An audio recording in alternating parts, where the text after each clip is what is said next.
அனைவரும் கர்த்தருடைய வார்த்தைக்கு நேராக போகலாம். உங்களுக்கு தெரிந்த விதமாக நம்ம போன வாரத்திலேருந்து ஒரு புதிய தொடர் போதனையை நம்ம பண்ணி கொண்டிருக்கிறோம். திருமணமும் குடும்பமும் என்ற ஒரு தலைப்பில் ஞாபகம் இருக்குங்களா? சரி, ஓகே. இந்த தலைப்பில் நம்ம தொடர்ந்து அநேக காரியங்களை நம்ம பேச போகிறோம்.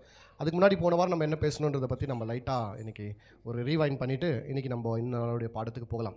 சரி, நம்ம திருமணம் குடும்ப வாழ்க்கை சப்ஜெக்டை வந்து நம்ம போன வாரத்தில் தொடங்கணும். இது ரொம்ப முக்கியமான காரியம் என்று நம்ம பார்க்குறோம். காரணம் என்னென்னு கேட்டால், எல்லா மனிதனுக்கும் கர்த்தர் எல்லாருக்குமே கர்த்தர் குடும்பம் ஒன்றை கொடுத்துருக்கார். ஆமாவா இல்லையா? அப்போது மனிதன் எதில் சக்ஸஸ் ஆகிறோன்னு இல்லையோ, தன்னுடைய குடும்ப வாழ்க்கையிலும் தன்னுடைய திருமண வாழ்க்கையிலும் சக்ஸஸ் ஆகிறது ரொம்ப ரொம்ப முக்கியமான ஒரு காரியம் என்று பார்க்குறோம். எல்லா மனிதனும் கல்யாணம் பண்ணிக்கணும், எல்லா மனிதனும் குடும்பத்தை கட்ட வேண்டும், குடும்பத்துக்குள்ளே இருக்க வேண்டும்.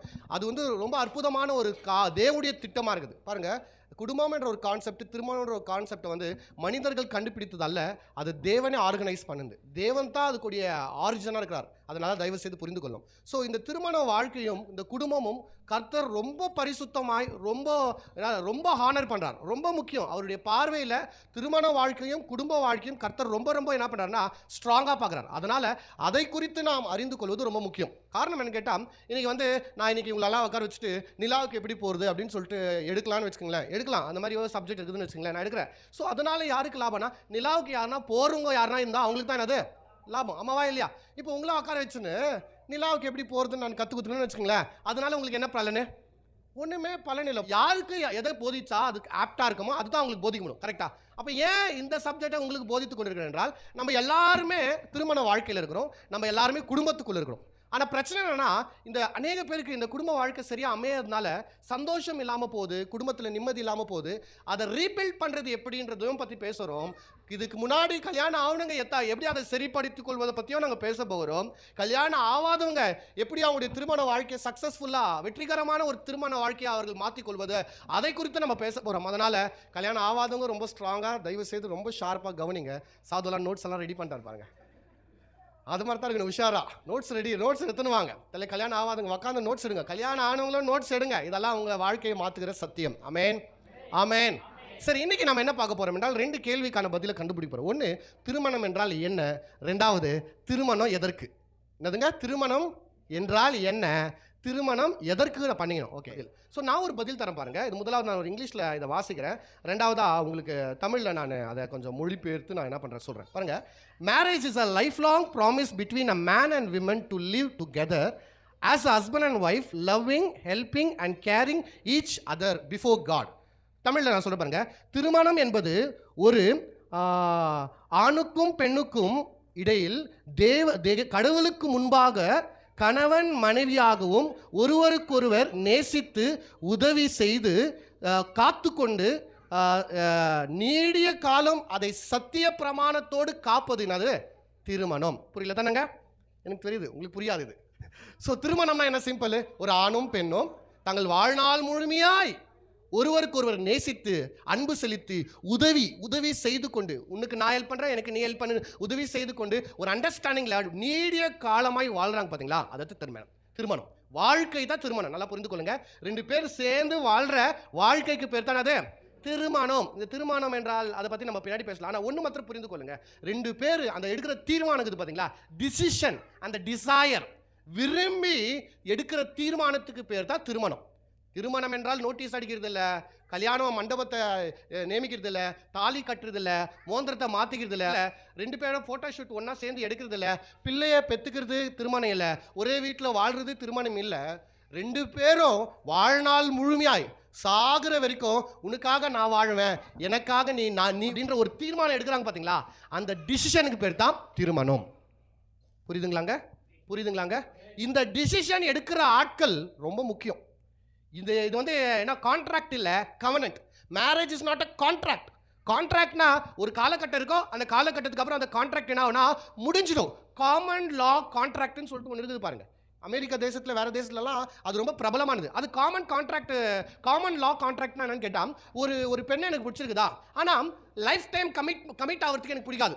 வாழ்நாள் முழுமையாக அந்த பெண்ணு கூட வாழணுன்ற அந்த விருப்பம் இல்லை. ஆனால் இந்த பெண்ணை திருமணம் பண்ண நல்லா இருக்குமேன்ற போது இருக்கும்போது அந்த பெண்ணை இவங்க பேசுவாங்க, பேசி ஒரு கான்ட்ராக்ட் பண்ணிப்பாங்க. என்னன்னு கேட்டால், சரி ஒரு 2 வருஷம் நம்ம 2 பேரும் என்ன பண்ணலாம், வாழ்ந்து பார்க்கலாம், இல்லை ஒரு வருஷம் வாழ்ந்து பார்க்கலாம். அதுக்கப்புறம் பிடிச்சிருந்தா என்ன பண்ணலாம், நம்ம கண்டினியூ பண்ணலாம். இல்லைன்னா இந்த கான்ட்ராக்டை நம்ம என்ன பண்ணலாம், முடிச்சுக்கலாம்னு சொல்லிட்டு ஒரு பாண்டை ரெடி பண்ணி இவங்க சைன் போடுவாங்க, அவங்க சைன் போடுவாங்க, ஒரு 2 வருஷம் வாழ்வாங்க. அதுக்கப்புறம் கான்ட்ராக்ட் முடிஞ்ச பிறகு என்ன பண்ணுவாங்க, அவங்க வழியை பார்த்து அவங்க போகலாம், இவங்க வழியை பார்த்து இவங்க என்ன பண்ணலாம் போகலாம். சில பேருக்கு நல்லா இருக்கிற மாதிரி தோணுதில்ல, சூப்பராக இருக்குது ஆஃபர்ன்ற மாதிரி அப்படி அப்படி பார்த்துக்கோ, பிரம்மாண்டமா வா அப்படியும் இருக்குதா அப்படின்ற மாதிரி. ஆனால் இங்கே வாய்ப்பு இல்லை அதுக்கெல்லாம்.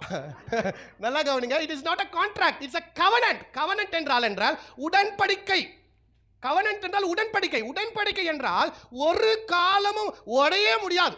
ஒரு கணவனுக்கு ஒரு மனைவி தான் கொடுக்கப்படுது. தன் வாழ்நாளில் தன்னுடைய மனைவி தான் கடைசி வரைக்கும், அதுதான் மனைவி, அவங்க தான் மனைவி.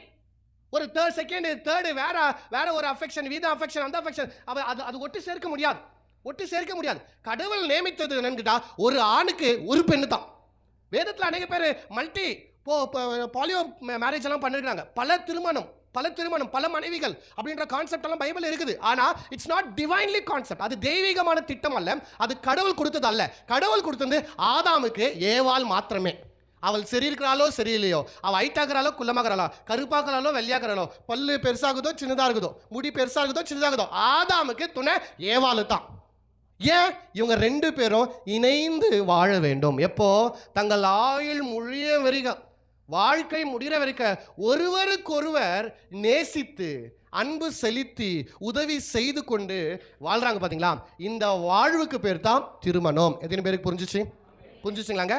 அப்போ திருமணம் என்றால் என்ன? அது ஒரு வாழ்க்கை. என்ன வாழ்க்கை? கணவனுக்காக மனைவி வாழ்ற வாழ்க்கை, மனைவிக்காக கணவன் வாழ்ற வாழ்க்கை. கல்யாணம் ஆனவங்க தங்கள் சுயமாய் வாழ முடியாது. தயவு செய்து புரிந்து கொள்ளுங்க. கல்யாணம் ஆன வாலிப பிள்ளைங்க, நீங்களாம் புரிஞ்சுங்க. ஏன் இன்னைக்கு அநேக பேருடைய திருமண வாழ்க்கையில் குழப்படி என்றால், கல்யாணம் ஆயிட்டு பிரிக்கணும், என் இஷ்டத்துக்கு நான் வாழ்றதுனால தான் பிரச்சனையே. மனைவிக்கு கல்யாணம், ஒரு பெண்ணுக்கு கல்யாணம் ஆன பிறகு எனக்கு பிடிச்சிருந்தா நான் செய்வேன், எனக்கு பிடிச்ச ட்ரெஸ் தான் நான் போடுவேன், எனக்கு பிடிச்ச சாப்பாடு தான் செய்வேன், என் இஷ்டம் பிரகாரம் தான் இருப்பேன். அங்கே தான் பிரச்சனை நடக்குது, அங்கே தான் குழப்பம் நடக்குது. நீங்கள் பாருங்க, எந்த திருமண வாழ்க்கையில் கல்யாணம் ஆயோ தங்கள் இஷ்டம் பிரகாரம் வாழ்றாங்களோ ஒரு பெரிய பிரச்சனைகள் சந்திப்பாங்க. அது ஒரு கட்டத்தில் ஒரு முடிவுக்குள்ளே போவோம். சில பேர் சொல்லி பார்த்து சீப்போன்னு விட்டுருவாங்க. கணவன் மனைவி கிட்ட பேச மாட்டாங்க, மனைவி கணவன் ஏன் பேசுறதில்ல, ஏன் இவங்களுக்குள்ள பிரச்சனை அப்படின்னு கேட்டா, கணவன் கல்யாணம் ஆன பிறகு கணவன் என்னுடைய ஆசைக்கு இங்கி வருவாரு, என் விருப்பத்தை கேட்பாரு, குடும்பத்தை நடத்துற ஒரு மனுஷனா மாறிட்டாரு அப்படின்னு அவர் இல்லாம, அவருக்கு கல்யாணம் ஆன பிறகு அவருக்கு என்ன பிடிக்குது அதுதான் அவர் பண்ணுவார். அவருக்கு எப்ப வீட்டுக்கு இஷ்டம் வருதோ, வீட்டுக்கு வர இஷ்டம் அப்பதான் அவர் வருவார். அவர் எங்க போய் விருப்பப்படுறாரோ அவர் போயினே இருப்பார். ஏன்னா கல்யாணம் ஆயோ இன்னைக்கு அவர் தனியா வாழ்றாரு, அவர் இஷ்டம் போல வாழ்றதுனால தான் பிரச்சனை. அதே போல மனைவியும் அப்படிதான். கல்யாணம் ஆன பிறகு தன் இஷ்டத்துக்கு அவள் வாழும் போது பிரச்சனைகள் வரும். ஏன்? அப்போ இது சமாதான காரணம் என்ன? சமாதானம் ஆகிறதுக்கான வழிமுறை என்ன?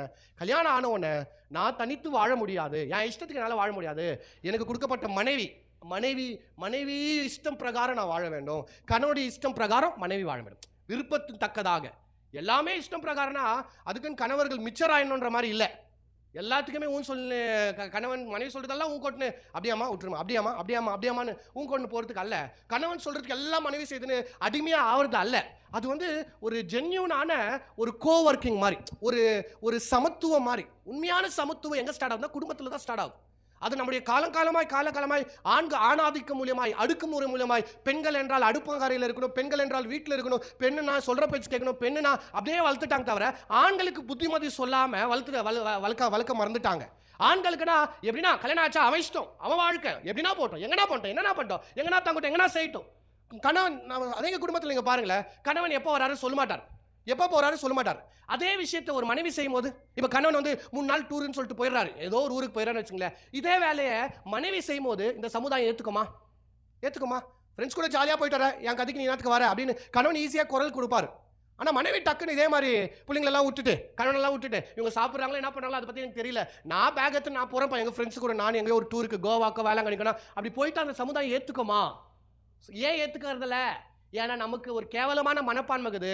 ஆண்கள் என்றால் உயர்ந்தவர்கள், பெண் என்றால் கீழே கேவலமானவங்க, அவங்க ரொம்ப ஆணுக்கு அடங்கி இருக்கிறோம், நாங்க சொல்ற பேச்சு கேட்கணும் அப்படின்ற ஒரு மைண்ட் செட் இருக்குது. அது ரொம்ப தவறு. நான் பெண்களுக்கு சப்போர்ட் பண்ற, ஆண்களை கீழே பேசுறேன்னு அல்ல. 2 பேரையும் சமமாய் தேவன் பார்க்கிறார். 2 பேரும் ஈக்குவல். கடவுளுடைய பார்வையில ஆணு பெண்ணு வேற அல்ல. அப்ப திருமண வாழ்க்கையில யாருக்கு உயர்ந்த ஸ்தானம் வருது? ஃப்ரீடமா இருந்த பொண்ணு இப்போ அடிமையா ஆயிடுச்சு. ஒரு கால் கட்டு போட்டு ஒரு வீட்டுக்கு ஒரு குடும்பத்துக்கு அவன் வந்து ஒரு அடிமையா போயிட்டான் அப்படின்னு. அதல்ல திருமணம், அது அல்லவே இல்லை. இப்போ ஈக்குவல் ரைட்ஸ் இருக்குது, ஈக்குவல் ரெஸ்பான்சிபிலிட்டி இருக்குது, ஈக்குவல் சேலஞ்ச் இருக்குது. ஒருவருக்கு ஒருவர் நேசிக்கிறது ஈக்குவலா நேசிக்கணும், ஒருவருக்கு ஒருவர் கொடுக்கிறது ஈக்குவலா கொடுக்க வேண்டும். அதுதான் திருமண பந்தம். தயவு செய்து புரிந்து கொள்ளுங்க. கல்யாணம் ஆணுங்க ரொம்ப தெளிவா புரிஞ்சுக்கணும். என் வாழ்க்கை யாருக்குன்னா என் கணவனுக்கு தான். எல்லா பெண்களும் அதுதான் நினைக்கும். நான் வாழ்ற வாழ்க்கை யாருக்கான வாழ்க்கை? என் கணவனுக்கான வாழ்க்கை.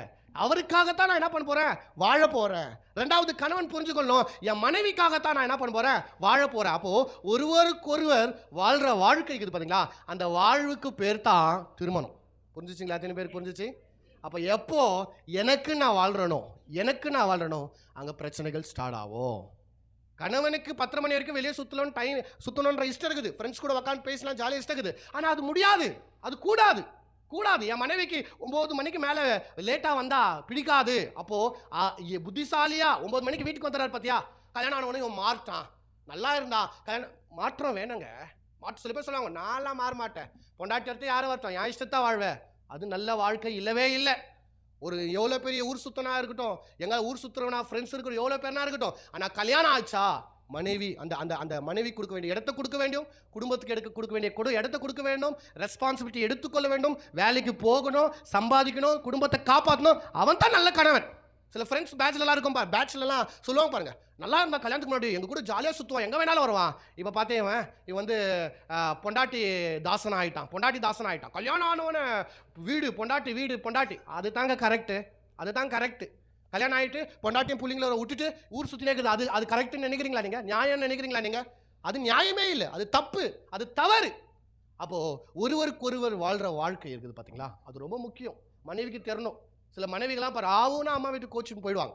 ஆவுனா கணவன் சாப்பிட்றாளா, அதை பற்றி எனக்கு அவன் என்ன கெட்ட போட்டோம், ஒரு 20 ரூபா கொடுத்தாலும் இட்லி கெடுச்சுது, ஒரு 30 ரூபா. அது நல்ல வார்த்தை நினைக்கிறீங்களா? நல்ல குடும்ப பெண்ணுக்கான ஒரு அடையாளம் நினைக்கிறீங்களா? இல்லவே இல்லை பாருங்க. அப்போ என்னுடைய கணவன், சில மனைவிகளை நான் பார்த்துருக்குறேன், அவங்க வந்து ஐயோ என் வீட்டுக்காரர் என்ன பண்ணுவார் சாப்பாட்டுக்கு, ஐயோ நான் இல்லைன்னா என்ன, அவரே சேர்ந்து சாப்பிட்ற கெப்பாசிட்டி இருந்தாலும் மனைவி அவ்வளோ யோசிப்பாங்க. ஏன்னா தன்னுடைய வாழ்க்கை யாருக்காக வாழ்கிறாங்க? கணவனுக்காக வாழ்கிறாங்க. அப்போ நல்லா புரிந்து கொள்ளுங்க, கடவுள் நியமித்த இந்த திருமண வாழ்க்கை எப்படியாப்பட்டது என்றால், ஒருவருக்கு ஒருவர் வாழ்கிறாங்க பார்த்தீங்களா. ஒருவர் ஆதாமுக்காக ஏவாள் வாழணும், ஏவாளுக்காக ஆதாம் வாழணும். அந்த வாழ்வுக்கு பேர் தான் திருமணம். புரிஞ்சு? ஒருவருக்கு ஒருவர் வாழ்கிற வாழ்க்கை அது ரொம்ப சூப்பரான வாழ்க்கை, இனிமையான வாழ்க்கை பாருங்க. அந்த வாழ்க்கையில் சந்தோஷம் இருக்க பாருங்க. அதில் என்ன இருக்காதுன்னா ஈகோ இருக்காது, அதில் வந்து ஒரு பிரிவினை இருக்காது. ஆனால் எனக்காக நான் வாழும்போது அவங்கள பற்றி கேர் பண்ணுற அந்த மனப்பான்மை வராது. புரியுதுங்களா நான் பேசுகிற காரியம்? ஒரு மனைவிக்காக வாழ்கிற கணவன் என்ன பண்ணுவான்னா, மனைவியோட நல்வாழ்க்கையை பார்ப்பான், மனைவியோடைய நன்மைகளை பார்ப்பான், அவளுடைய சுக துக்கங்களெல்லாம் கணவன் பங்கு பெறுவான். கணவனுக்கு தெரியும் மனைவிக்கு என்ன பிடிக்கும். ஆனால் நீங்கள் கேளுங்களேன், ஜாஸ்தி கணவன் வந்து மனைவியுடைய பிறந்தநாள் தெரியாது, மனைவியுடைய முக்கியமான நாட்கள் தெரியாது, மனைவிக்கு என்ன பிடிக்க தெரியாது, மனைவிக்கு பிடிச்ச கலர் தெரியாது, மனைவி என்ன விரும்புகிறாங்க தெரியாது. ஐயா அதுக்குன்னா அது இஷ்டம் அப்படின்னு நம்ம விட்டுருவோம். இல்லை, he must be very care of his wife. அவருடைய மனைவியை குறித்ததான அக்கறை எடுக்கணும். ஏன்னா மனைவிக்காக வாழும்போது நான் உனக்காகத்தான் வாழ்கிறேன் அப்படின்னு சொல்லிட்டு லவ் பண்ணும்போது சொல்கிறது இல்லை. கையில் அப்படி கிழிச்சுக்குன்னு பாரு 3 கோடு. யாருக்காக? உனக்காக 3 கோடு. எவ்வளோ ரத்தம் தெரியுமா? ரத்தத்தில் வந்து ஐ லவ் யூ எழுதுறது. நீங்கள் பாருங்கள், இந்த மாதிரி பசங்க யாருன்னா உங்களுக்கு பண்ணாங்கன்னா, இவன் கல்யாணம் ஆனால் கண்டிப்பாக எதுவுமே பண்ண மாட்டான் அவனுக்கு. அந்த மாதிரி ஆளுங்கிட்ட உஷாராக இருக்கணும். நான் உன்னை விட்டு விலகுவதும் இல்லை, உன்னை கைவிடுவதும் இல்லை. கல்யாணத்துக்கு முன்னாடி பயங்கரமாக சொல்லுவாங்க, எல்லாம் பண்ணுவாங்க, கூப்பிட்டவன உடனடியே ஓடி வந்து நிற்பாங்க, எல்லாம் பண்ணுவாங்க. ஆனால் இவங்க தான் மிகப்பெரிய டிரான்ஸ்ஃபார்ம். ஏன்னா மெச்சூரிட்டி இல்லை, திருமண வாழ்க்கை குறித்து மெச்சூரிட்டி இல்லை. காதலிக்கும் போது இருக்கிற அந்த ஆர்வம், அந்த ஆசை, அந்த விருப்பம், அந்த அன்பு, அந்த பாசம், அந்த உதவி. சாப்பிட்றியா? 100 ரூபா பொருள் அந்த பொண்ணு கேட்சா, இல்லை 150 ரூபா வாங்கிக்கோ அப்படின்னு சொல்லுது. கல்யாணம் ஆனதுக்கு 100 ரூபா நான் என்னத்துக்கு அவ்வளோ, உனக்கு என்னத்துக்கு அவ்வளோ, 10 ரூபாய் வாங்கிக்கோ, 20 ரூபாய் வாங்கிக்கோ அப்படின்ற மாதிரி. அது ஏன்னா இவங்களுக்கு காதலுக்கும் மோகத்துக்கும் திருமண வாழ்க்கைக்கும் வித்தியாசமே தெரியல. மெச்சூரிட்டி உள்ள ஆணா இருக்கணும். அப்போது திருமணம் ஆகும்போது என்ன ஆகுதுன்னா, கணவனுக்காக நான் வாழணுன்ற அந்த தீர்மானம் இருக்குது பார்த்தீங்களா, அது என்ன செய்யுது என்றால், என்னுடைய விருப்பம், என்னுடைய ஆசை அதெல்லாம் போயிடும். என் கணவனுக்கு என்ன பிடிக்கும், அவர் என்ன விரும்புகிறார், அவர் என்ன லைக் பண்ணுறார், நான் எப்படி இருந்தால் அவருக்கு பிடிக்கும் அப்படி தான் மனைவி வைப்பா. அதே போல் கணவன் அப்படி தான், என்ன என் இஷ்டம் என் விருப்பம் இல்லை, என் மனைவிக்கு என்ன பிடிக்கும், மனைவிக்கு பிடிச்ச மாதிரி நான் வாழணும், மனைவிக்கு பிடிச்ச மாதிரி நான் ட்ரெஸ் பண்ணணும், மனைவிக்கு இஷ்டம் போல் நான் இருக்கணும் அப்படின்ற அந்த வாழ்க்கை இருக்குது பார்த்தீங்களா, சூப்பராக வாழ்வாங்க, சந்தோஷமான வாழ்க்கையாக இருக்கும். சண்டைகளெல்லாம் வராது நான் சொல்ல, சண்டை இல்லாத குடும்பம் இல்லவே இல்லைங்க. அது ஒன்று புரிந்து கொள்ளுங்க. சண்டை இல்லாமல் குடும்பம் ஏங்கமான்னு கேட்டால் ஏங்கவே ஏங்காது. பரலோகம் போல வீடு இருந்தாலும், அப்படியே கடவுளை போல கணவன், ஏஞ்சலை போல மனைவி இருந்தாலும் கண்டிப்பாக சண்டை அந்த வீட்டில் கண்டிப்பாக இருக்கணும். சண்டை இல்லாத வீடு உலகத்தில் எந்த வீடும் இல்லை, எந்த குடும்பமும் இல்லவே இல்லை. அது நல்லா தயவு செய்து புரிந்துக்கலாம். ஆனால் இவங்க 2 பேரும் அந்த புரிதல், அந்த ஒருத்தருக்கு ஒருத்தர் வாழ்கிற வாழ்க்கை இது பார்த்தீங்களா, அதுதான் இவங்களை நீண்ட காலம் வாழும்படியான ஒரு ஸ்டெபிலிட்டி அவங்களுக்கு தருது. நீண்ட காலம் இவங்க பல வருடங்கள் ஒன்றா வாழ்வாங்க, சந்தோஷமாக வாழ்வாங்க, சாட்சியாக வாழ்வாங்க. பிள்ளைகளுக்கு முன்னாடியெல்லாம் இவங்க தம்பதியர்களாக என்ன பண்ணுவாங்க, வாழ்வாங்க. காரணம் என்ன, ஒருவருக்கொருவர் வாழுகிற வாழ்க்கை. நீங்கள் பார்த்துருக்கீங்களா, சில வீட்டுகளெல்லாம் பிரச்சனை, சண்டை, கணவன் மனைவிக்கு ரொம்ப சண்டை ஆகிட்டு இருக்கும். சண்டை ஆனால் கூட மனைவி என்ன பண்ணுவாங்கன்னா சாப்பாடு செய்து வைப்பாங்க. ஏன்னா என்னத்தான் சண்டானாலும் வீட்டுக்காரருடைய வயிறு நிரம்பணும், அவர் சாப்பிடணும், அவர் சுகர் பேஷண்ட்டு, அவருக்கு டைமுக்கு சாப்பிடணும் அப்படின்னு சொல்லிட்டு சண்டையிலையும் செய்து வைக்கிற மனைவிகள் இருக்கிறாங்க. சண்டையிலையும் மனைவிக்கு தேவையானதை செய்து வச்சுட்டு போகிற கணவர்களும் என்ன பண்ணுறாங்க இருக்கிறாங்க. இது எதனால் இவங்களை இவ்வளோ எக்ஸ்டெண்டாக பண்ணுறாங்க கேட்டால் இவங்க வாழ்கிற வாழ்க்கை. அப்போ நல்லா புரிந்து கொள்ளுங்க, கல்யாணம் ஆகணுங்க, கல்யாணம் ஆக போகிறவங்க, திருமணம் என்றால் என்னன்னு கேட்டால் it is not living for myself, என் இஷ்டத்துக்கு நான் வாழலாம், இல்லை, கணவனுக்காக மனைவி வாழ்கிறது, மனைவிக்காக கணவன் வாழ்கிற அந்த வாழ்வுக்கு பேர் தான் திருமணம். சத்தமாக ஒரு அல்லையா சொல்லுங்க பார்க்கலாம். இந்த திருமணத்தை குறித்து சில காரியத்தை பற்றி நான் கொஞ்சம் வேகமாக சொல்லிட்டு நான் கொஞ்சம் அடுத்த கேள்விக்கு போகலாம். அடுத்த கேள்வி என்ன, திருமணம். ஓகே, ஃபர்ஸ்ட் காரியம் என்னன்னு கேட்டால் திருமணம். What is marriage? அதில் முதலாவது பார்க்குறது என்னன்னு கேட்டால், God is design the marriage. The idea of marriage belongs to God. கடவுள் தான் திருமணம்ன்ற கான்செப்டை உண்டாக்குனார். உதாரணத்துக்கு ஆதியாகமம் 2ஆம் அதிகாரம் 24ஆம் வசனத்தை வாசிக்கும் போது, அந்த இடத்துல நீங்கள் ஒரு வசனத்தை வாசிக்கும் போது என்னன்னா, ஆணும் பெண்ணும் இவர்கள் ஒரே சரீரமாய், இது நிமித்தம் புருஷன் தன் தாயும் தகப்பனையும் விட்டு தன் மனைவியோடு இசைந்திருப்பார், அவர்கள் ஒரே மாமிசமா இருப்பாங்க. அப்போ கடவுள் தான் இவங்க 2 பேரையும் இணைக்கிறார். அதனால தான் பாருங்க, திருமணம்ன்றது ஒன்னஸ். திருமணம் என்றது இப்போ அந்தரங்கங்கள்லாம் கணவனுக்கு தெரியாத ரகசியம் மனைவியை காக்கிறது, மனைவிக்கு தெரியாத கணவன் ரகசியம் அப்படின்ற ஒன்று இல்லவே இல்லை. கணவனும் மனைவி ஒன்று தான், ஒரு ஃப்ளஷ் தான். கடவுள் சொல்றாரு இவர்கள் 2 பேரும் யாருன்னா ஒன்று. சொல்லுங்க, 1 + 1 எவ்வளோங்க? 1 + 1 எவ்வளோ? 1 + 1 2 தானங்க. ஆனா man 1, husband 1 + wife is equals to 1 தான். கணவனும் மனைவியும் யாருங்க? ஒன்று தான். சொல்லுங்க, ஒன்று. இவங்க 2 பேரும் யாரு?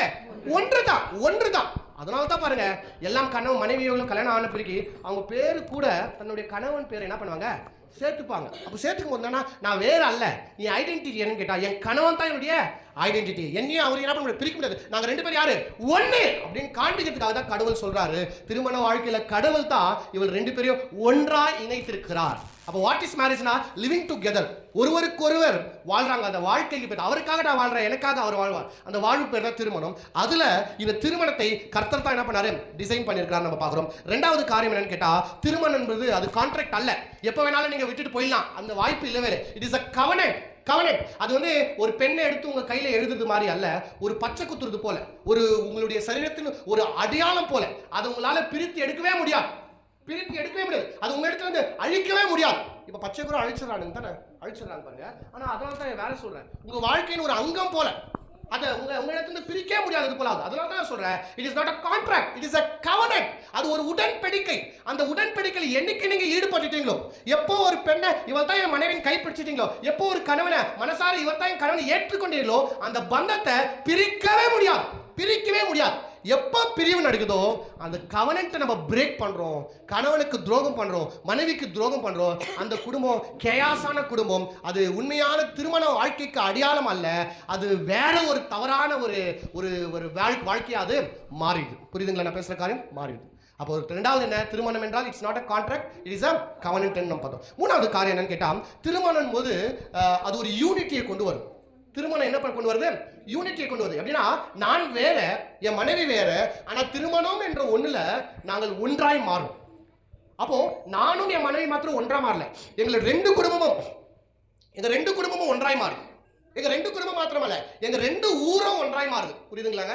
எத்தனோ சண்டை, 2 ஊர் சண்டைகளுக்கு திருமணம் ஒரு காரணமாகுது. தெரியுங்களா? பொண்ணை கொடுத்துருப்பாங்க, அந்த ஊருக்காரன் வந்து இந்த பொண்ணை சரியா பார்த்துக்காம போயிட்டு இருப்பான். அந்த குடும்ப பிரச்சனை, கணவன் மனைவி பிரச்சனை குடும்ப பிரச்சனையா மாறும். குடும்ப பிரச்சனை என்னவா மாறும்?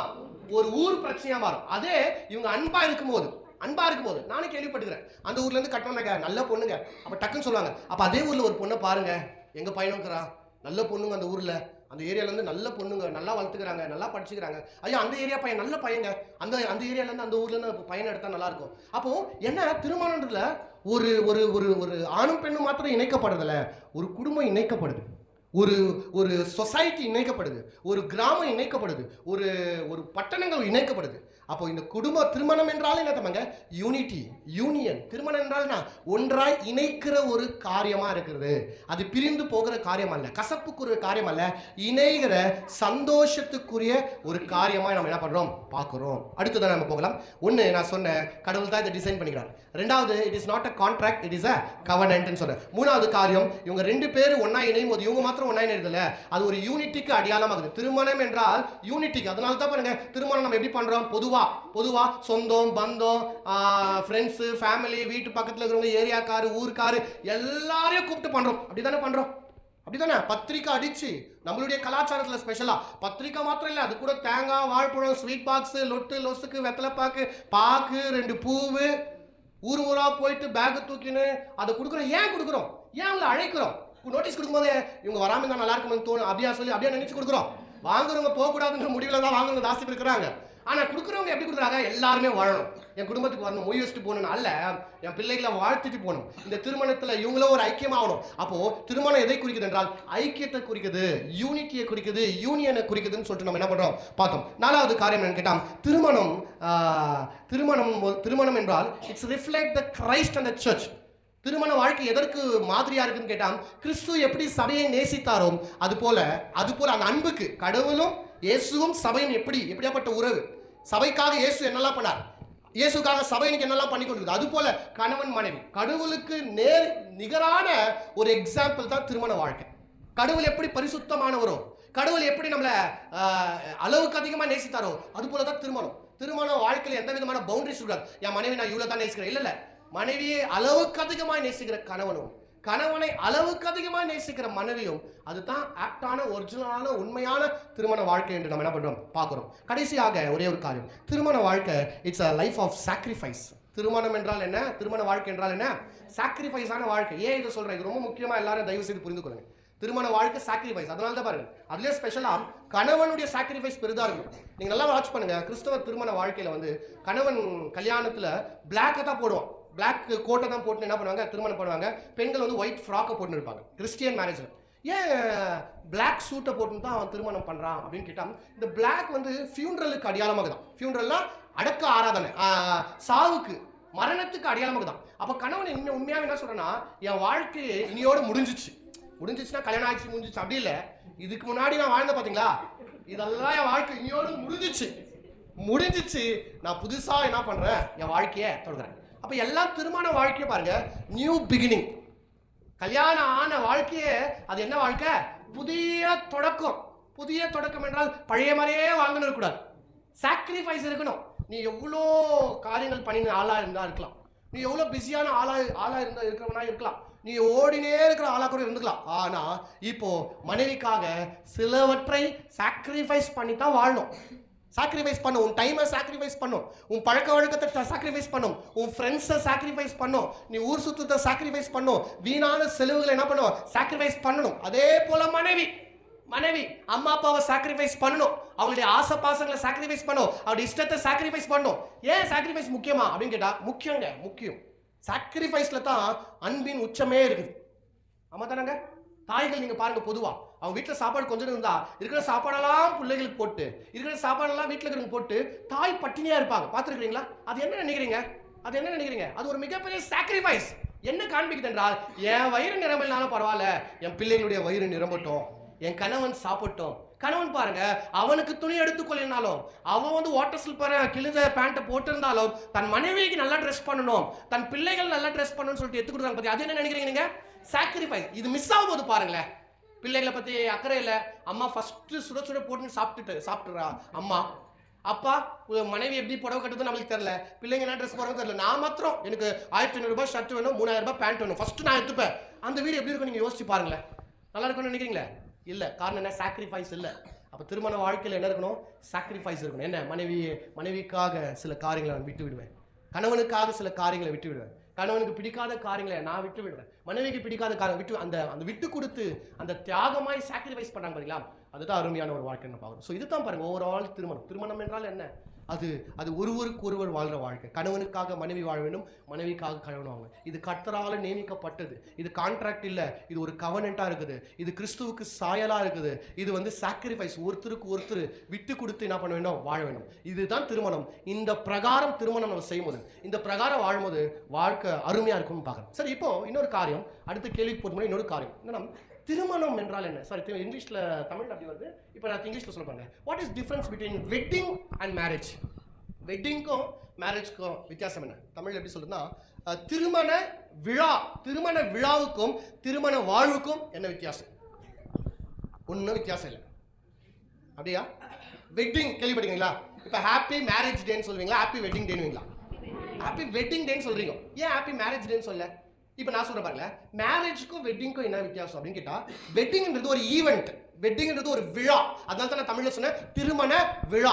இது வாழ்க்கையில் ஒரு முறை நடக்கும், வாழ்வில் ஒரு முறை நடக்குது பாத்தீங்களா? அந்த நாள் அது ஜஸ்ட் அ ஈவெண்ட், அது வெறும் ஒரு செலிப்ரேஷன், அது வெறும் ஒரு கொண்டாட்டம்.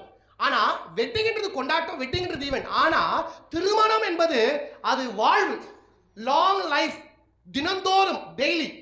ஒரு டே. இது வெட்டிங்ன்றது ஒரு டே, ஆனா திருமணம்ன்றது எவ்ரிடேன்றதை விட லைஃப் லாங். இதுதான் திருமணம் புரிஞ்சுக்கங்க. திருமணம் என்றால் நாளை பத்தி சொல்ல, கல்யாண நாள் தான் கல்யாண நாள். அஃப்கோர்ஸ் அது கல்யாண நாளா இருக்கலாம். ஆனா கல்யாணம் என்ன? நீடூடி வாழ்றாங்க பாத்தீங்களா, ஒன்றாய் இணைந்து வாழ்றாங்க பாத்தீங்களா, அந்த வாழ்வுக்கு பேர் தான் திருமணம் சொல்லிட்டு நம்ம பார்க்கறோம். புரிஞ்சுங்களா? எத்தனை பேர் புரிஞ்சுச்சு? அப்போ இந்த வெட்டிங் தான் மேரேஜ் உடைய பிகினிங்கா இருக்குது. கல்யாண வாழ்க்கையின் ஆரம்பம் எதுனா கல்யாண விழா. கல்யாண விழா தான் கல்யாணத்துக்கே ஒரு ஆரம்ப புள்ளியா இருக்குது. Wedding is the beginning and the starting of the marriage. கல்யாண வாழ்க்கை எங்கிருந்து தொடங்குறோம் கேட்டா, கல்யாணத்துல இருந்து தான் தொடங்குறோம். மேரேஜ் அந்த தாலி கட்டுறதுல தான் நம்ம என்ன பண்றோம்? தொடங்குறோம். ஆமாவா இல்லையாங்க? அப்படிதான் தொடக்கம் உண்டாகுதுன்னு சொல்லிட்டு நம்ம பார்க்கணும். அப்போ இதை நீங்க தயவு செய்து புரிந்து கொள்ளுங்க. கல்யாணம்ன்றது ஒரு நாள் அல்ல. கல்யாணத்துக்கு எவ்வளவு ஆயத்தம் ஆகுறாங்க நீங்க பாருங்களேன். நம்மளாம் பெருசா ஒன்றும் அவ்வளவு கிராண்டா பண்றது இல்லை. நம்ம எல்லாம் செலவெல்லாம் ரொம்ப கம்மி தான். ஏன்னா பெரிய செலவுனா நம்மளுக்கு இந்த மண்டபம் சாப்பாடு அப்படியே தான் செலவு, மற்றபடி ஒரு பெரிய செலவு இல்லை பாருங்க. ஆனா சில பேர் பயங்கரமா ப்ரிப்பேர் ஆவாங்க. சில கேஸ்ட்ல எல்லாம் கல்யாணம் பண்ணுவாங்க, குண்டூசி முதல் கொண்டு வீட்டுக்கு தேவையான சகலவற்றும் கொடுக்குறவங்க இருக்கிறாங்க. உங்களுக்கு தெரியுமாங்க? லாரியா சாமான இறங்கும்.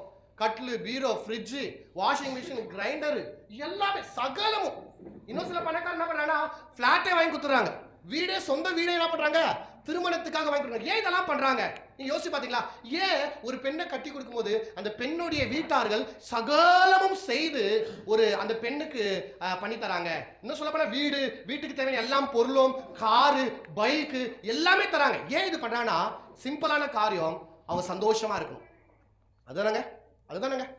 ஏன் ஒரு ஆணும் பெண்ணையும் இணைக்கும் போது அது கூட எல்லாவற்றையும் சேர்த்து தராங்க, எல்லாமே பண்றாங்க கேட்டா அவங்க சந்தோஷமா இருக்காங்க. அப்போ வெட்டிங்க சிறப்பா பண்றாங்க. பொண்ணு மாப்பிள்ளை ஹெலிகாப்டர்ல இறங்கணும், பென்ஸ் கார்ல இறங்கணும், பெரிய மண்டபம் இருக்கணும், பயங்கரமான டெக்கரேஷன் இருக்கணும், நூத்துக்கணக்கான ஐட்டம்ஸ் போட்டு சாப்பாடு பண்ணணும். இதெல்லாம் ஓகே, எல்லாம் பிளான். வெட்டிங்க சிறப்பா பண்றாங்க. ஆனா கல்யாண விழாவை சிறப்பா பண்றாங்க. ஆனா கல்யாண வாழ்க்கைக்கு அவங்க எவ்வளவு ஆயத்தமா இருக்கிறாங்க. தங்கறதுக்கு அருமையான வீடு இருக்குது, படுக்கிறதுக்கு அருமையான பெட் இருக்குது, போறதுக்கு நல்ல கார் இருக்குது, பைக் இருக்குது, எல்லாம் ஃபைன். ஆனா இதெல்லாம் ஒரு திருமண வாழ்க்கையை சந்தோஷமா கொண்டு போகுமா? திருமண வாழ்க்கைக்கு இதுமே போதுமானதா இருக்குதா? திருமண வாழ்க்கை இப்படி இருந்தா, இதெல்லாம் இருந்தா ஹாப்பியா, என் குடும்ப வாழ்க்கை ஹாப்பியா இருக்கும்னு நீங்க நினைக்கிறீங்களாங்க? நினைக்க முடியாதுங்க. இன்னைக்கு இந்த மாதிரி பெரிய வசதி படித்த ஆட்கள் தான் சீக்கிரமா டிவோர்ஸ் பண்ணோ. ஒன்னு புரிந்து கொள்ளுங்க, சந்தோஷமான திருமணத்துக்கு இதெல்லாம் போதாது. இதை காட்டிலும் ரொம்ப முக்கியம்னு கேட்டா, ஒருவருக்கொருவர் அந்த அண்டர்ஸ்டாண்டிங் பாத்தீங்களா? ஒருவருக்கு ஒருவர் வாழாம போயிட்டாங்க. மனைவி கிட்ட இருந்து எவ்வளவு எனக்கு லாபம் வரும், எவ்வளவு பணம் வரும், எவ்வளவு வரதட்சணை வரும், எவ்வளவு நகை வரும் தான் கணவன் பார்க்கறான். கணவன் எந்த இடத்துல வேலை செய்யறா, மாசம் எவ்வளவு சம்பளம் வருது, மாசம் எனக்கு ஒரு 50,000 ரூபாய் செலவு பண்ணுவானா, இவனை வச்சு ஏதாச்சும் பெருசா பிளான் பண்ணலாமா, அப்படிதான் பெண் பார்க்கறா. இந்த திருமண வாழ்க்கை நாசனமாகும், இந்த திருமண வாழ்க்கை அழிந்து போகும், இந்த திருமண வாழ்க்கை சீக்கிரத்துல விட்டு போயிடும். ஆனா கணவன் மனைவியும் ஒருத்தர் என் கணவனுக்காக நான் வாழ்வேன், என் மனைவிக்காக நான் வாழ போறேன், எனக்கு பிடிக்காததெல்லாம் அவர் விட்டுருவார், அவருக்கு பிடிக்காததெல்லாம் நான் விட்டுருவேன்ற ஒருவருக்கு ஒரு அந்த அண்டர்ஸ்டாண்டிங் இது பாத்தீங்களா, இந்த அண்டர்ஸ்டாண்டிங் தான் உறுதியான திருமண வாழ்க்கையை நிலை நிற்கும் என்று நான் பார்க்குறேன். சத்தம் ஒரு அலையில சொல்லுங்க பார்க்கலாம். எத்தனை பேருக்கு புரியுது இதெல்லாம் பிரயோஜனம்? எத்தனை பேர் நம்புறீங்க? ஆமேன். சில பேரெல்லாம் யோசிக்கிறீங்க, கொஞ்சம் முன்னாடி சொல்லியிருந்தா நான் கொஞ்சம் சுதாரிச்சுட்டு இருப்பேன்னு. ரொம்ப லேட் பிரதர், நீங்கள் இதுவே நான் காலேஜ் படிக்கும்போது சொல்லியிருந்தீங்கன்னா சுதாரிச்சு ஒன்றும் பிரச்சனை இல்லை. நான் மறுபடியும் சொல்கிறேன் பாருங்கள், உங்கள் திருமண வாழ்க்கையை இன்றையிலேருந்து தொடங்கினாலும் மறுபடியும் உங்களுடைய மோசமாக இருக்கிற திருமண வாழ்க்கையை அழகுபடுத்த முடியும். அப்போ புரிஞ்சுக்கங்க, நீலேருந்து போகும்போது வீட்டில் சும்மா பிரச்சனை வரும்போது டக்குன்னு யோசிங்க, அவருக்காக நான் வாழணும், எனக்காக அவர் வாழ்வார், அவருக்காக நான் வாழணும். அதுதான் அந்த மைண்ட் செட் இருக்கணும். கோவம் தான், அவர் அடிக்கிற கோவம் கொல்ல, அவருக்காக நான் வாழணும், என்னப்பா அவளுக்காக நான் வாழ வேண்டும். அப்படி இருக்கும்போது எப்படி இருக்குன்னு நினச்சி பாருங்களேன், எப்படி இருக்கும்? சந்தோஷமா ஆயிடுவீங்க, சந்தோஷமான உங்களுக்கு திருமண வாழ்க்கை நடக்கும். ஸோ கர்த்தர் நிச்சயமா உங்கள் திருமண வாழ்க்கையை ஆசீர்வதிப்பார். அல்லேலூயா. சரி, ரெண்டாவது கேள்விக்கான பதிலுக்கு நம்ம போகலாம். ரெண்டாவது கேள்வி என்னங்க? என்ன? ஏன் திருமணம்? Why marriage? இப்போ சொல்லுங்க பார்க்கலாம். ஏன் திருமணம்? ஏன் திருமணம் பண்ணோம், ஏன் திருமணம் பண்ணுறாங்க அப்படின்றது நம்ம புரிஞ்சுக்கங்க. சொன்ன மாதிரி கலாச்சார ரீதியாய் திருமணங்கள் என்ன பண்ணுறோம், வயசாயிடுச்சு, கல்யாண வயசாயிடுச்சு, ஒரு கால் கட்டு போடணும், இவனுக்கு ஒரு ரெஸ்பான்சிபிலிட்டி இருக்கணும். சரி, ஏற்ற நேரத்தில் நாங்கள் உயிரோடு இருக்கும்போது இவன் எப்படியாச்சும் கரை சேர்த்துடணும். சொல்லுவாங்க, வயசு பொண்ணையும் வாழைத்தாரியும் ரொம்ப நாள் வீட்டில் வச்சுக்கூடாது. என்னவா? வயசு பொண்ணையும் வாழைத்தாரியும் ரொம்ப நேரம் வச்சுருந்தா என்ன ஆகிடும்? கெட்டு போயிடும், கருப்பாவதுல கெட்டு போயிடும். அதே போல தான் பொண்ணை ரொம்ப நாளே வச்சுக்கூடாது. என்னது சொல்லுவாங்க, அடி வயிற்றுல நெருப்பு வச்சுருக்கிற மாதிரி இருக்குது. ஏங்கன்னா 2 பொட்டை பொண்ணுங்க கல்யாண வயசில். அப்போ 2 பொட்டை பொண்ணு தான் அடி வயிற்றுல நெருப்பு வச்சுருங்க, வீட்டில் வாழைத்தார் வச்சுக்கிறது போல. எப்போ இந்த பெண்ணை கல்யாணம் பண்ணி கொடுக்கலாம், எப்போ எனக்கு ஒருத்தனுக்கு கை சேர்த்து விடலாம், எப்போ இந்த பெண்ணை வேற வீட்டுக்கு அமிச்சிடலாம், இப்படி இந்த எண்ணத்தோடு இருக்கிறாங்க. அஃப்கோர்ஸ் இது தவறு அல்ல. எல்லாம் பெற்றோர்களுக்கு இருக்கிற ஒரு ரெஸ்பான்சிபிலிட்டி என்னன்னா, பிள்ளைகளை படிக்க வைக்கிறது, பிள்ளைகளுக்கு சாப்பாடு போகிறது, இவைகள் எல்லாத்தையும் விட பிள்ளைகளுக்கு சரியான வயசு வரும்போது அவங்களுக்கு திருமணம் பண்ணணும் அப்படின்னு நினைக்கிறாங்க. பட் ஏன் பண்ணுறாங்க, எதற்காக பண்ணுறாங்கன்றத நம்ம தயவு செய்து புரிஞ்சுக்கணும். அதே போல் திருமணம் ஆகிற நீங்களும் தயவு செய்து ஏன் நான் கல்யாணம் பண்ணிக்கணும். நான் போன வாரம் சொன்னேன், குடும்பத்தை நடத்த உங்களால் முடியல, உங்களுக்கு ஆற்றல் இல்லை, உங்களுக்கு பலன் இல்லை, உங்களால் கல்யாணம் பண்ணி ஒழுக்கமாக வாழ முடியாது, ஒரு மனைவியோடு வாழ முடியாது, பிள்ளைங்களை பெற்று அந்த பிள்ளைகளை வளர்க்க முடியாதுன்னா அந்த ஆட்களெல்லாம் கல்யாணம் என்ன பண்ணுறது, பண்ணிக்கவே கூடாது. ஏன்னா இவன் கல்யாணம் பண்ணுறதுனால ஒன்றுமே ஆக போகிறதில்ல. பிரச்சனை வரும், போராட்டம் வரும், பாரம் வரும், தவிர வேற ஒன்றுத்துக்குமே பிரயோஜனம் இல்லவே இல்லை அந்த மாதிரி ஆட்கள் திருமணம். ஆனால் திருமணம் பண்ணுறவங்க ஞானமாய் செயல்படணும். அப்போ ஏன் நான் திருமணம் பண்ணணும்னா, முதலாவது காரியம், நான் கர்த்தர் ஒரு மனிதனும் தனிமையாக இருப்பது நல்லதில்லைன்னு சொல்லியிருக்கார். மனுஷன் தனிமையாக இருப்பது, சொல்லுங்க, மனுஷன் தனிமையாய் இருப்பது நல்லது அல்லவே அல்ல. அப்போ எந்த ஒரு மனிதனையும் தனியாக வாழக்கூடாது, தனித்து இருக்கக்கூடாது. நீங்கள் தனியாக இருக்கிறவங்களெல்லாம் பாருங்களேன், பொலம்பினே இருப்பாங்க. தனியாக இருக்கிறவங்கள பாருங்களேன், குறும்பாக இருப்பாங்க. தனியாக இருக்கிறவங்கள பாருங்களேன், பெனாத்தல் கேஸாக இருப்பாங்க.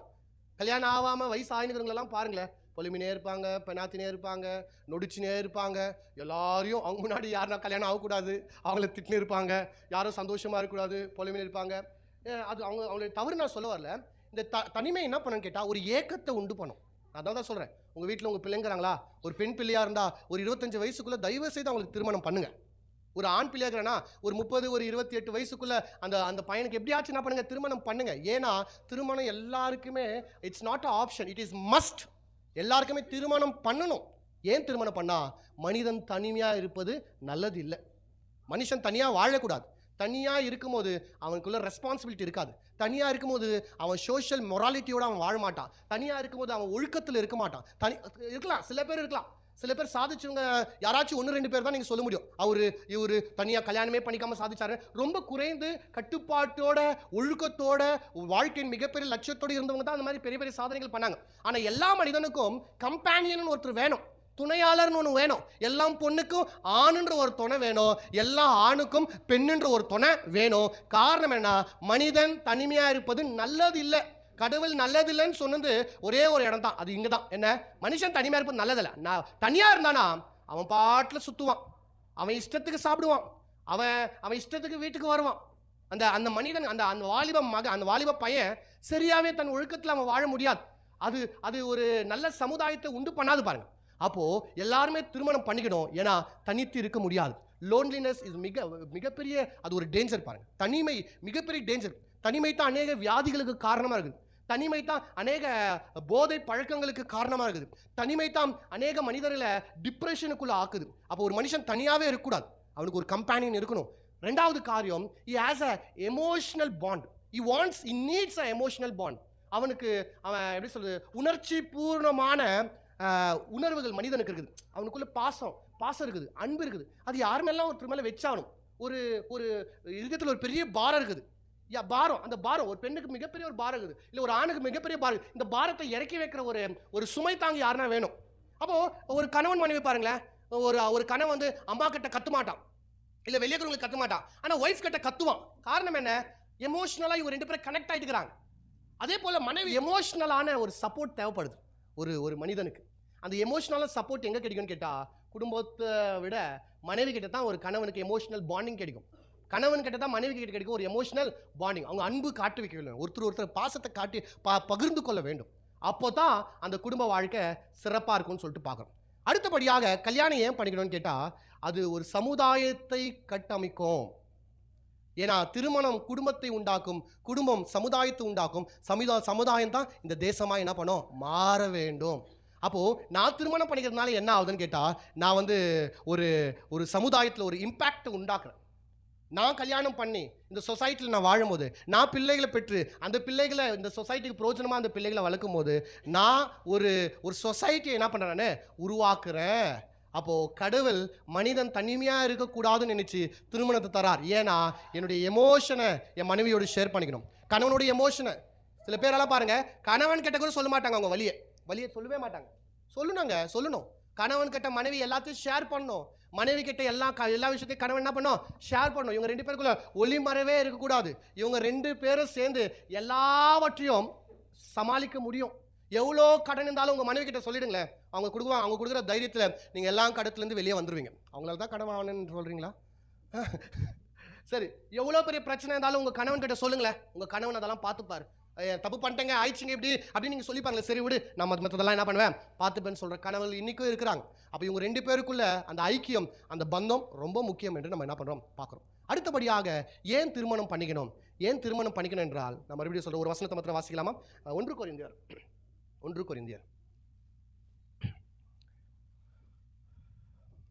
7ஆம் அதிகாரம் 2ஆம் வசனத்தை பாருங்களேன். 1 கொரிந்தியர் 7ஆம் அதிகாரம் 2ஆம் வசனம். ஆகிலும் வேசித்தனம் இராத படிக்கு அவனவன் தன் சொந்த மனைவியை அவள் தன் சொந்த புருஷனை உடையவர்களாயிருக்க வேண்டும். You must have your own wife என்றார் பால். ஏன் பால் ஒரு ஆணுக்கு மனைவி தேவை? ஏன் ஒரு கணவனுக்கு ஆண் தேவைனா, கல்யாணம் ஆகும்போது வேசித்தனத்தை தூரமாக்கலாமா? கல்யாணம் விபச்சாரத்தை தூரப்படுத்தும், கல்யாணம் வேசித்தனத்தை தூரப்படுத்தும். ஏன்னா மனிதனுடைய அவனுடைய பிசிக்கல் நீடும் இருக்குது பாருங்க, பிசிக்கல் நீடும் தேவை, அவனுடைய சரீர தேவைன்னு ஒன்று இருக்குது. அந்த தேவைக்கு கர்த்தர் வச்சுக்கிற ஒரு ஆர்கானிக் ஒரு ஹோலி ரிலேஷன்ஷிப் எதுன்னு கேட்டால், அதுதான் திருமண வாழ்க்கை. இந்த திருமண வாழ்க்கையில் செக்ஸ் வந்து பியூரா பார்க்குறாரு கடவுள். எப்படி பார்க்குறாரு? தெய்வீகமாய் பார்க்குறார். அதை கர்த்தர் ஹானர் பண்ணுறார். அதே பாருங்க, ஒரு கணவனும் மனைவியும் இணைந்து ஒரு குழந்தையை பெற்றுக்கும் போது எல்லாருமே வந்து வாழ்த்துறாங்களா? இப்போ கல்யாணம் ஆகிட்டு ஒரு பெண்ணுக்கு ஒரு 3 மாதத்தில் வந்து அந்த பெண்ணு கன்சீவ் ஆகும்போது ஸ்வீட் பாக்ஸ் எடுத்து தராங்க, ஊட்டி விடுறாங்க, கட்டி பிடிக்கிறாங்க, சந்தோஷமா சிரிக்கிறாங்க, ஹாப்பியாக இருக்கிறாங்க. அதே ஒரு கல்யாணம் ஆகாத ஒரு பெண்ணு கன்சீவ் ஆகும்போது ஓடி வந்து கட்டி பிடிச்சி ஸ்வீட்டு குத்து கொண்டாடுறீங்கன்னா பார்த்துருக்கீங்களா? பார்க்க முடியாது. போட்டு அடிப்பாங்க, குமுக்குவாங்க, கத்துவாங்க, கூச்சல் போடுவாங்க, பெரிய பிரச்சனை. ஏன்? ஒரு பொண்ணு கன்சீவ் ஆகனா, இங்கே ஒரு பொண்ணு கன்சீவ் ஆனா, இவங்க 2 பேருக்கு ஒரே வித்தியாசம்னா, இது கல்யாணம் ஆன பெண்ணு, இது கல்யாணம் ஆகாத பெண்ணு, அவ்வளோதான் வித்தியாசம். ஆனால் ஏன் கல்யாணம் ஆன பெண்ணு கன்சீவ் ஆகுது சந்தோஷம் ஆகுறாங்க, உற்சாகம் ஆகுறாங்க, ஹாப்பியா என்றாங்க, கல்யாணம் ஆகாத பெண் கன்சீவ் ஆகும்போது அது பெரிய பிரச்சனையா ஆகுதுன்னு கேட்டா, இந்த 2க்கு நடுவில் இந்த கல்யாணம்ன்ற அந்த பந்தம் இந்த பிள்ளையை பெற்றுக்கிறத வந்து லீகல் ஆக்குது. அது ஒரு வரமாய் பார்க்குறாங்க. புரியுதுங்களா நான் பேசுகிற காரியம்? கல்யாணம் ஆனவங்களுக்கு பிள்ளையை பிறக்கும் போது அது ஒரு பெரிய சந்தோஷமாய் மாறுது, உற்சாகமா மாறுது. கல்யாணம் ஆகாத பெண் அந்த மாதிரி பண்ணும்போது அந்த பெண்ணுடைய ஒழுக்கத்து மேல அது போய் குற்றமாய் மாறுது.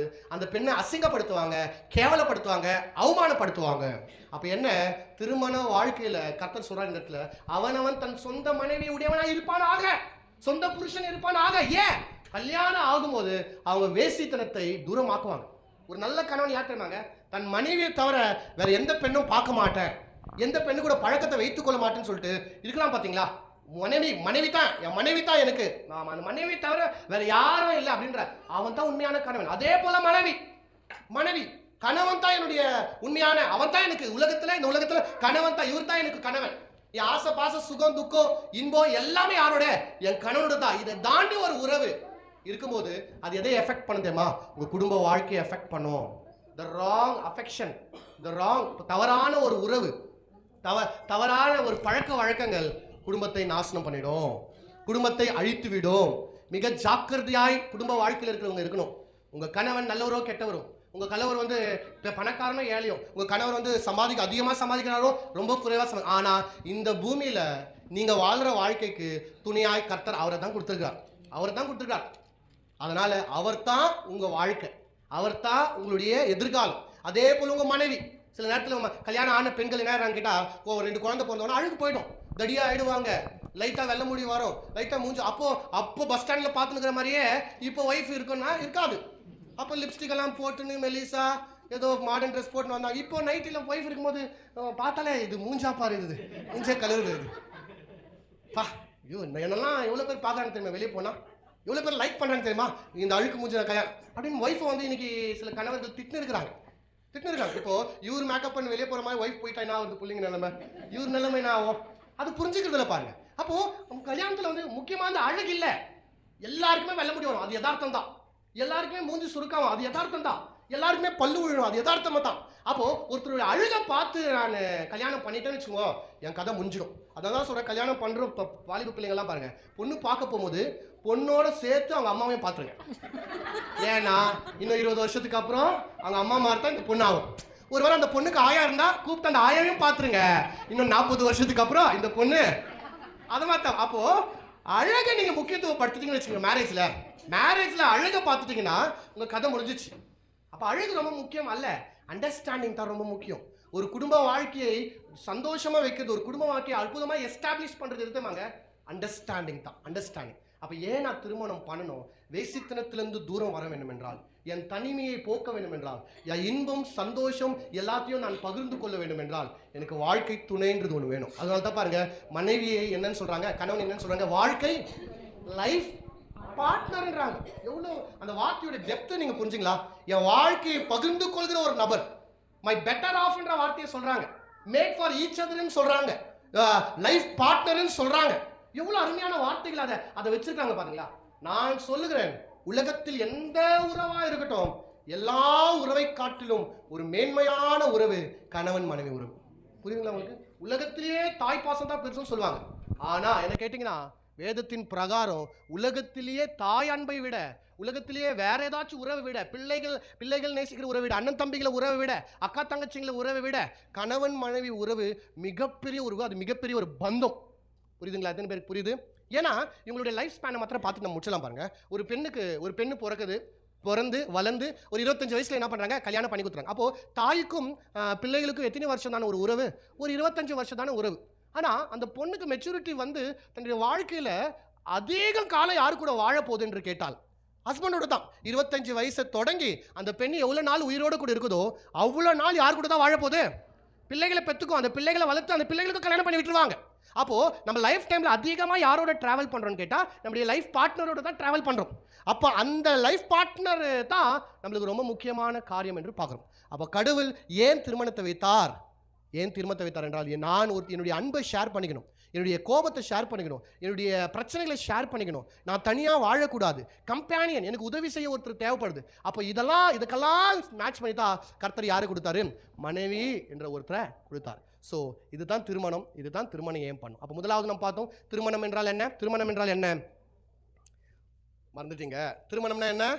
கணவனுக்காக மனைவி வாழ வேண்டும், மனைவிக்காக கணவன் வாழணும். அதுதான் என்னது? திருமணம். திருமணம் ஏன் பண்றோம்? திருமணம் ஏன் பண்ணுறோம்? என்னுடைய ஆசை பாசை, என்னுடைய இன்பம், என்னுடைய விருப்பம் இவைகளெல்லாம் நான் ஷேர் பண்ணிக்கணும். மனிதன் தனிமையாக வாழ்றதுனால ஒன்றும் பிரயோஜனம் இல்லை. ஆனால் கணவனாக இணைந்து வாழும்போது ஒரு சொசைட்டி நம்ம உருவாக்குறோம். இந்த சொசைட்டி தேவ மகிமைக்காக இருக்கும். அல்லேலூயா. ஸோ கர்த்தர் இந்த வசனத்தை ஆசீர்வதிப்பார்.